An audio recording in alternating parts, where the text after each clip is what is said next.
Bonjour, c'est Camille en direct de la fermette. Aujourd'hui, on va parler de comment optimiser les pontes de ces poules pondeuses l'hiver.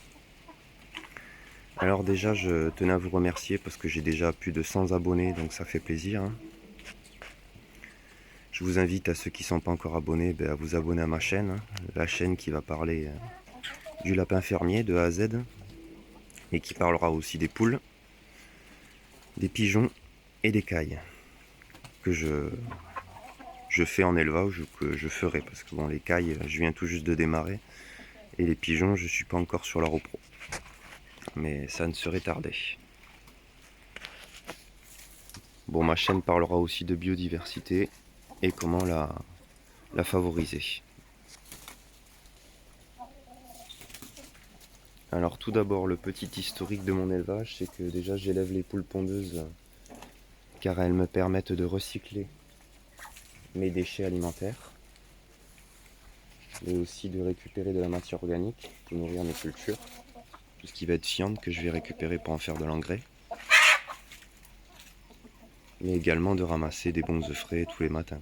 C'est toujours bien de... Enfin, c'est toujours sympa d'avoir des œufs frais le matin.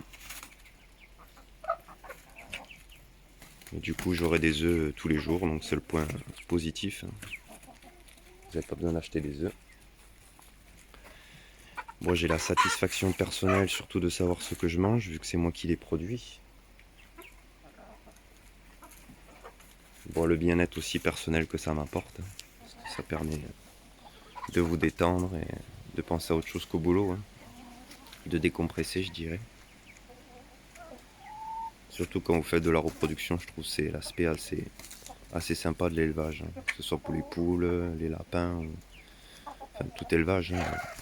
Quand vous faites de la reproduction, c'est toujours sympa.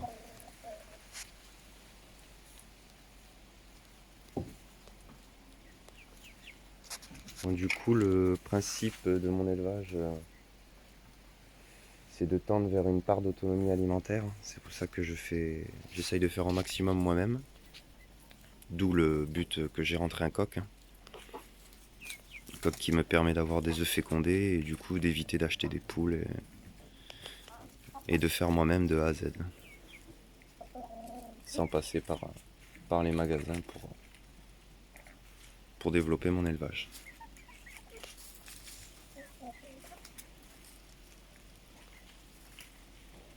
Bon, mes produits, enfin les œufs en l'occurrence, ils seront sains et dépourvus au maximum de pesticides, hein. J'y veille au plus possible parce que bon, c'est un peu ma philosophie. À savoir ce qu'on mange, autant qu'il y ait le moins de pesticides possible.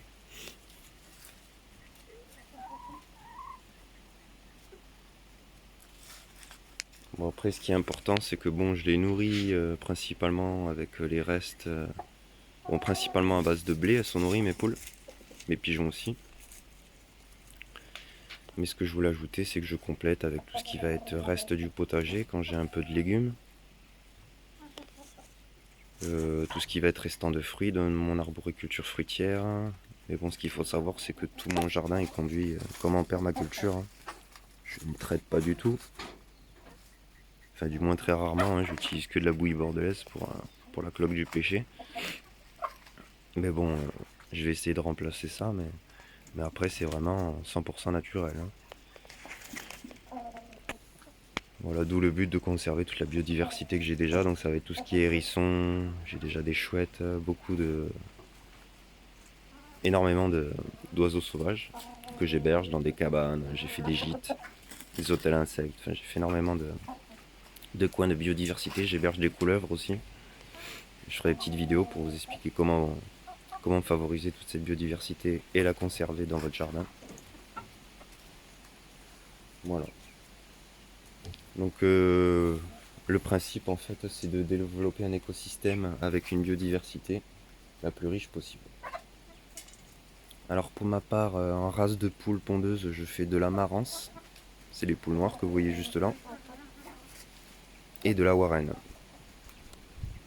Bon, il faut savoir que les warren sont de très bonnes pondeuses, hein, parce qu'elles peuvent pondre entre 300 à 350 œufs par jour. C'est vraiment, elles ont des très bons rendements. Après la marrance, elle va pondre un petit peu moins, c'est entre 200 à 250 œufs par an. Et bon, après, c'est amplement suffisant. Voilà, et toujours pareil, le coq me permettant d'avoir une autonomie au niveau des poussins. Je peux faire mes petites poules moi-même, hein. C'est assez sympa. Voilà. Là, juste là, c'est un jeune, hein, enfin un subadulte. Enfin, une future poule surtout. Je dis un jeune, mais c'est une fille. Une petite poule. Bon, là, j'ai eu un nouveau coq, hein. Bon, lui, ce sera pour faire exclusivement de la chair, mais en gros, j'ai eu un coq et deux poules là, qui ont plus de 5 mois maintenant. Et après, j'en ai d'autres en couveuse et j'ai des jeunes poussins aussi, qui ont entre 3 et 4 semaines. J'ai déjà commencé à sexer. Il y a une partie, c'est des poules, j'ai quelques coqs. Mais bon, les coqs, j'en ferai des poulets tout simplement, hein, à manger. Parce que bon, j'ai déjà un coq et j'ai pas envie d'avoir 36 coqs, hein. Déjà, il faut un bon ratio de poules par coq, hein. Donc, au moins 8 à 10 poules pour un coq, c'est bien. Et bon, il y a la contrainte du chant, en fait, hein, tout simplement. J'ai pas envie d'avoir 8 ou 10 coqs qui chantent, là. Un, ça me suffit. Surtout qu'il a déjà une bonne voix, celui-là, donc on va éviter.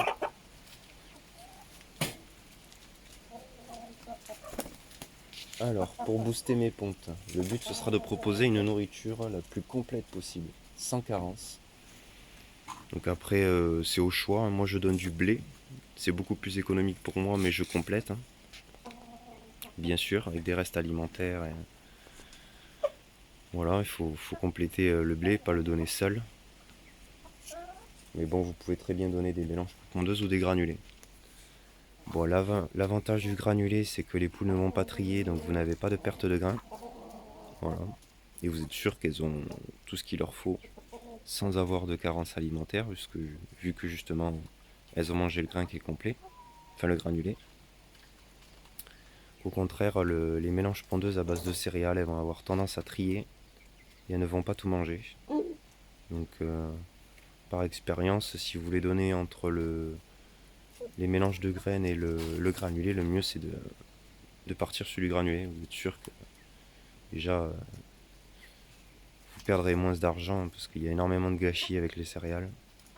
Et au moins ça évitera le tri. Par la même occasion d'attirer des oiseaux qui vont venir se nourrir des graines qu'elles auront jetées un peu partout.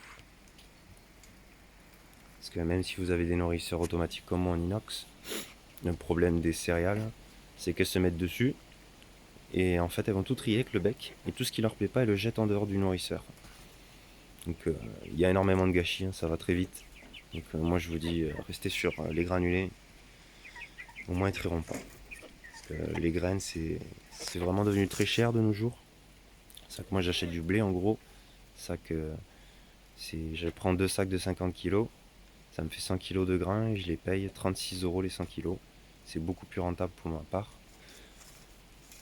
Bon, c'est sûr, il est toujours moins cher, mais bon, pour le moment, j'ai trouvé que ce bon plan et ça me va très bien parce que ça me permet de nourrir mes pigeons, mes poules et mes cailles pour le moment. Donc c'est assez rentable, ça m'évite d'avoir des graines pour les pigeons, des graines pour les poules, d'avoir 36 grammes de grains. Voilà, c'est toujours plus pratique et plus simple à stocker. Alors il faut savoir que chez les poules, le phénomène de ponte, il est très énergivore, hein. Il va leur demander énormément d'énergie, c'est très fatigant pour elles. C'est pour ça qu'il faut qu'elles aient une alimentation très équilibrée, sans carence. Bon, il est important de leur proposer bien sûr des coquilles d'huîtres, qui sont un très bon rapport. Elles ont un très bon rapport calcium, hein. Donc, ça permettra que vos coquilles d'œufs soient dures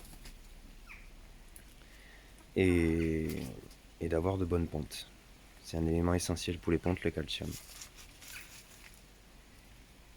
Alors, vous pouvez proposer aussi des crevettes, hein.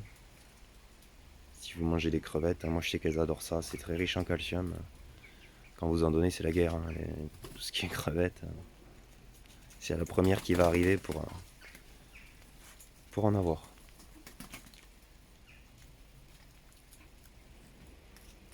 Bon, on notera aussi qu'il y a une présence de vitamines qui est très importante, hein. Il faudra bien y veiller qu'il y ait des vitamines. Bon, dans le granulé, ça y est déjà. Les mélanges de céréales aussi. Mais si vous donnez que du blé comme moi, il faudra apporter un complément. Toujours, bon, dans le blé, il y a déjà des vitamines, mais pour être sûr qu'elles n'aient pas de carence, toujours une alimentation la plus variée possible. Ce sera le mieux. Bon, après, tout ce qui va être source de protéines, elle sera très important pour les poules. Donc on pourra donner des vers de terre, des vers de farine aussi, tout ce qui va être insectes, vers de terre. Bon, si vous les lâchez aussi, elles peuvent manger dans le jardin des petites grenouilles, même des petites souris, tout ce qui va être source de protéines. Après c'est omnivore une poule, donc ça mange à peu près tout. Il faut faire quand même attention, mais bon en général elles savent ce qui est bon pour elles. Elles vont pas manger quelque chose qui est toxique. Ou au contraire du lapin qui lui va pas vraiment chercher à comprendre. Donc c'est le point important à savoir aussi. Tout ce qui va être protéines, ça va jouer un rôle important pour la jaune de l'œuf, qui sera très riche en protéines du coup. D'où l'importance d'en proposer dans l'alimentation. C'est vraiment important.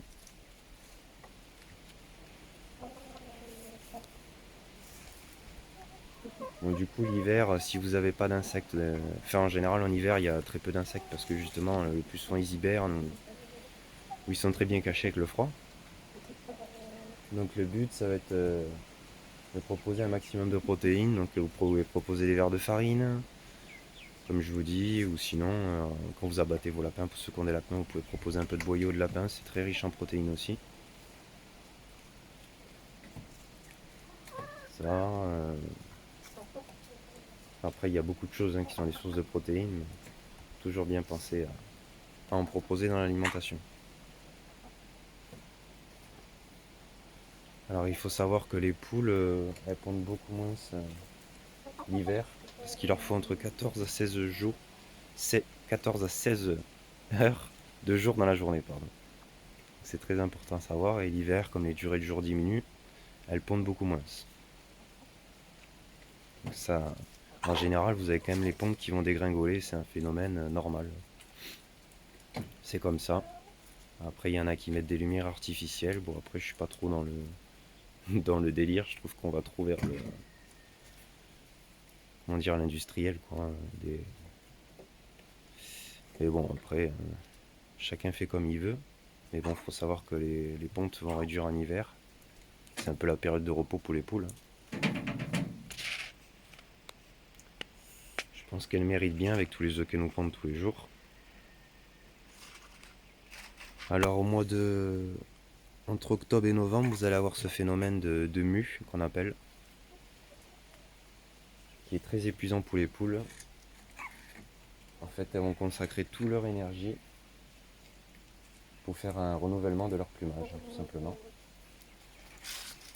Et pendant cette période, en général, c'est à l'automne, comme je vous dis, entre octobre et novembre, ça dépend. Elles vont le faire soit un peu plus tôt, ou des fois c'est entre octobre et novembre, qu'elles vont renouveler leur plumage. Donc, des fois, vos poules elles vont être carrément nues, sans plumes, puis ça va repousser.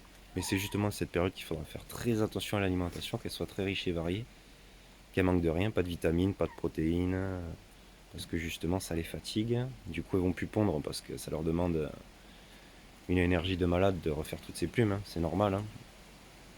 Il faut penser quand même au bien-être animal, donc même si à cette période vous n'allez pas forcément avoir d'œufs, de privilégier une alimentation variée.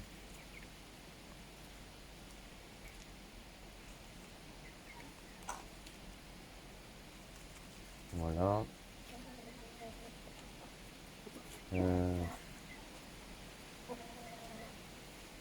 Après, vous pouvez toujours laisser vos poules se balader dans votre jardin, bon, tout en les surveillant, parce que bon, moi j'avais déjà fait l'essai, mais c'est assez compliqué, parce que bon, les poules, elles vont un peu tout vous détruire dans le jardin, donc c'est vraiment sous surveillance. Mais bon, vous pouvez les parquer, il y a des petits filets qui se posent facilement. Après le gazon, j'ai fait le test, mais bon, il faut surveiller parce qu'elles ont tendance à gratter toujours au même endroit pour accéder au verre, et du coup, elles vous bousillent un peu le gazon. Mais bon, sous surveillance, c'est pas mal parce qu'elles ont tendance à l'aérer avec leurs griffes, d'enlever tout ce qui va être l'ancienne herbe pour laisser place à la nouvelle. Et puis du coup, elles jouent un rôle aussi de fertilisation par leur fiente. Donc après, c'est pas mal à faire, mais bon, je vous conseille de faire par deux ou trois poules, hein, c'est beaucoup plus gérable. Après, ça dépend comment est de votre jardin. Et moi, je sais que j'ai beaucoup de parterres de fleurs, donc il faut bien gérer pour justement qu'elles abîment pas tout ce que j'ai planté. Voilà. Ça leur permettra de trouver un complément d'insectes pendant la belle saison, bien sûr, parce que l'hiver, c'est beaucoup plus compliqué, à part les vers de terre. Il n'y a pas grand-chose. Ce qui est important, c'est leur proposer de l'herbe. Ça, je les laisse. Soit quand je tond la pelouse, je leur mets un peu de gazon, elles se jettent dessus. Parce que l'herbe, elle est très importante pour elles, elle est très riche en minéraux, ce qui va stimuler les pontes. Il y a beaucoup de calcium à l'intérieur. Bon, ce qu'on notera, ce qui est très important à éviter, c'est tout ce qui va être biscuits, sucreries, les gâteaux, tout ce qui est très gras en fait. Ça, au contraire, ça va faire du gras à vos poules et ça va pas stimuler les pontes. Parce que si elles ont trop de gras, elles vont s'arrêter de pondre, donc vaut mieux une alimentation équilibrée. Une petite friandise si vous voulez, mais pas tout le temps. Toujours un équilibre. Voilà, du coup, on privilégie les restes alimentaires, hein, tout ce qui va être fruits, légumes. Bon, les fruits, pas en trop grande quantité, sinon vous aurez des diarrhées. Et vous pouvez donner de la viande en complément. Et toujours en quantité modérée, pour éviter que les fientes elles sentent trop fort. Mais la viande, c'est bien d'en proposer à la période où elles vont faire leur mue, pour justement les aider à passer plus facilement cette période qui est assez compliquée pour elles, hein, qui leur demande beaucoup d'énergie. Elles auront un besoin de protéines important. Après, pour avoir de bonnes pontes, ce que je voulais ajouter, c'est que, comme je dis toujours, c'est l'hygiène qui reste le plus important dans un élevage, qui va vous permettre de gérer les maladies, les parasites, mais aussi que vos poules se sentent bien et qu'elles pondent correctement.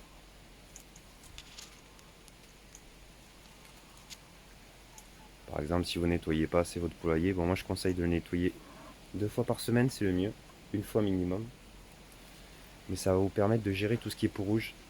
Parce que le problème, c'est que si vous faites pas assez le nettoyage, vous allez être envahi de peau rouge. Ça va très vite. Et le problème, c'est que plus il y a de peau rouge, plus ils vont piquer vos poules, ces insectes piqueurs-suceurs. Et ça les fatigue, hein, parce qu'ils leur prélèvent du sang. Et au fur et à mesure, plus il y en a, au début, elles vont moins pondre, hein, parce que ça les fatigue. Et du jour au lendemain, elles vont carrément stopper leur ponte, parce qu'elles en ont trop sur elles. D'où l'intérêt, quand elles font des nettoyages dans la terre, hein, pour se déparasiter, ou dans la cendre, qui est très efficace aussi. Et j'ai fait une vidéo comment gérer les populations de peau rouge, hein, que je vous invite à aller voir, hein, et à bien réguler, c'est très important. Terre de diatomée, vinaigre blanc, mais bien nettoyer tout ce qui est enclos, surface. Et oui, tout ce qui est interstice, déclapier, tout ça, de bien désinfecter toutes ces parties-là. L'hygiène reste très importante dans un élevage, hein, pas que pour les poules, hein, pour les lapins aussi, comme je le rappelle. Très important.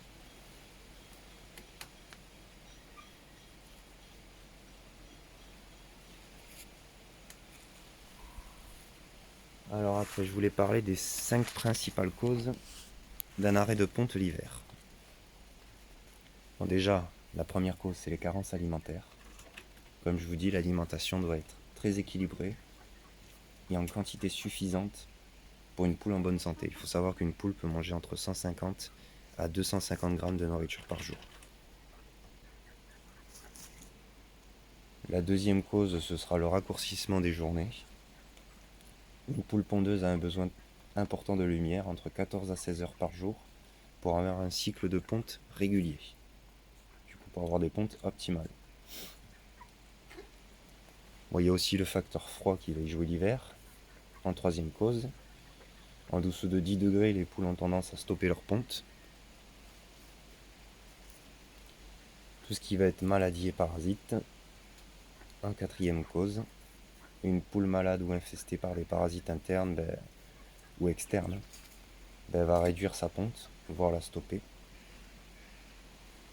Et en cinquième cause, on aura tout ce qui va être hygiène. Donc un poulailler qui est mal entretenu. Il est primordial pour la santé de vos poules en fait et pour avoir de pontes régulières, d'être très rigoureux sur l'hygiène, hein, comme je vous dis, au moins 2 fois par semaine, minimum une fois. Surtout pour gérer les peaux rouges, mais aussi tout ce qui va être maladie. Parce que vos poules tomberont malades si l'enclos est trop sale. Voilà. Donc au moins 1 à 2 fois par semaine minimum. Un nettoyage régulier. Après, le point important souvent qui est négligé avec les poules, on dit qu'elles sont robustes, mais moi je vous conseille, mes poules tombaient souvent malades, elles attrapaient le coryza, enfin elles éternuaient et tout, c'est de mettre du brise-vue comme ça. Moi j'ai coupé ce côté, et j'ai coupé l'autre côté de mon poulailler. Et en fait, cette année, elles tombent plus du tout malades, elles n'ont plus de rhume, pour le moment.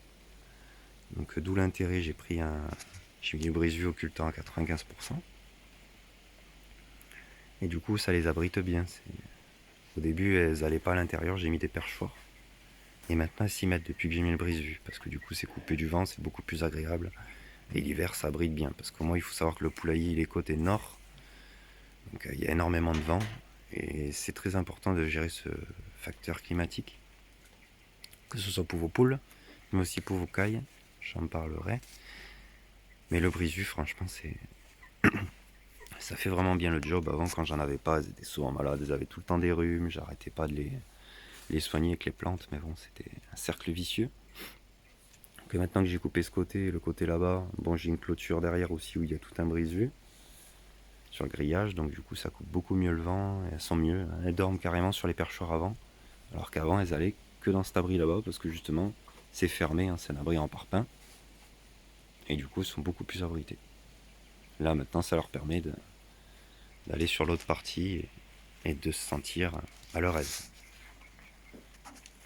Voilà, c'était le petit point important, mais pensez à couper le vent dans votre enclos. Voilà, bon, le plus simple ça reste le brise-vue sur le grillage. Par contre, ce que je vous conseille, c'est toujours, moi le brise-vue, moi j'ai mis des attaches tous les 50. Le grillage toujours en maille de 13. Voilà, c'est très important pour les belettes, qu'elles puissent pas rentrer. Maille plus petit que 2 cm pour les belettes. Voilà, j'en ai fait les frais au début, j'ai démarré l'élevage, je me suis fait tuer un coq par une belette, par négligence. Voilà. Et toujours le brise-vue, je le mets côté intérieur en fait, du poulailler. Tout simplement parce que s'il y a un rat qui veut rentrer dans votre poulailler, là il tombe sur le grillage. Sinon il va me manger le brise-vue parce qu'il se dit je peux peut-être rentrer par là avant qu'il voit qu'il y a du grillage juste derrière. Donc c'est le petit point important, c'est tout bête, mais j'ai pas envie de refaire mon brise-vue. Bon, j'ai plus de soucis de rat, j'ai une chatte qui gère les rats. Et je vous conseille que si jamais vous avez un rat qui traîne par là, vaut mieux prévenir que guérir. Donc voilà, c'est le petit truc. Bien penser à mettre le brise-vue côté intérieur et de la maille la plus petite possible. Toujours en dessous de 2 cm la maille. Voilà. Donc moi j'ai pris le plus petit possible, du galvanisé, éviter de prendre du plastifié parce que bon c'est de la cochonnerie. Toujours, il vaut mieux mettre le prix à avoir un grillage de qualité qui sera plus sécuritaire pour vos animaux. Voilà, très important. Bon, moi j'en ai mis partout. Là, c'est pareil, il y a du grillage sur toutes les parties des clôtures qui font le tour du poulailler. Voilà, il n'y a que là, bon, j'ai pas mis de porte pour le moment, je verrai si j'en mets une. Mais du coup, comme c'est bien sécurisé, je n'ai plus du tout de présence de rats.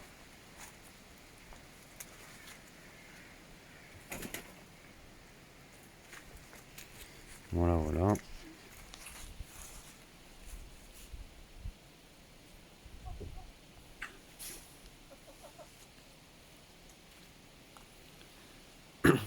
Voilà, donc pour optimiser vos pontes, bon, mes astuces, c'est du coup d'avoir une alimentation bien riche et variée, proposer des coquilles d'huile qui sont riches en calcium, qui vont renforcer les coquilles de vos poules. Voilà, tout ce qui va être insectes séchés en hiver, hein, parce qu'il y a très peu d'insectes, pour faire une source de protéines ou de la viande, comme je vous dis. Voilà, bon, moi alimentation à base de blé que je complète bien sûr. Parce que le blé, bon, il est quand même riche en vitamines. Hein. Vitamine B principalement, mais bon, c'est toujours sympa de proposer du blé parce qu'il est quand même assez complet. Riche en vitamines et en protéines, donc c'est pas mal.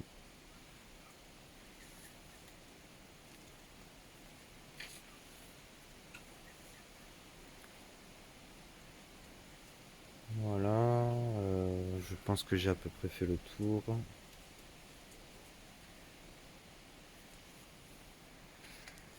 Voilà. Bon ben, je vous remercie à tous ceux qui me suivent, hein, et bien sûr, ben, n'hésitez pas à vous abonner, liker et à partager ma vidéo et à poser des questions si vous en avez. Il n'y a pas de souci. Allez, merci, bonne journée.